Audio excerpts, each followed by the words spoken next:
Talambuhay bilang labing-isa.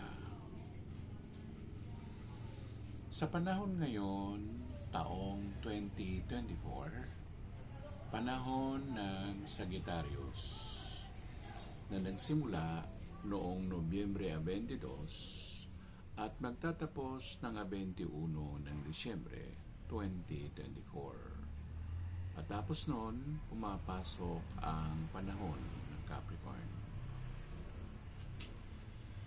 Ngayong araw na ito ng linggo, kami, ang misis ko, si Cielo, at saka si Bel o si Tony Bell, ay nagpunta sa Jollibee, sa May EDSA, sa Bagong Baryo. Nakakapagod ang bata. Kung hindi mo siya susundan dahil mayroong mga nagkalat na tubig sa sahig na hindi napupuna ng crew ng Jollibee Bagong Baryo, posibleng madulas ang bata.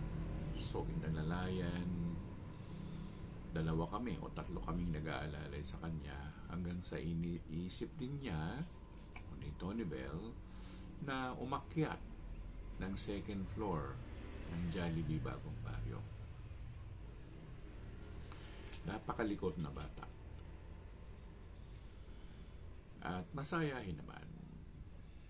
Pinagmamasdan lang siya ng batang lalaki na animo hindi mabasagang pinggan na nasabing batang lalaki. Babe na babe dun sa nanay niya. At natapos ang aming pagkain sa Jollibee. Sama din namin si Fred at saka si Coffee, yung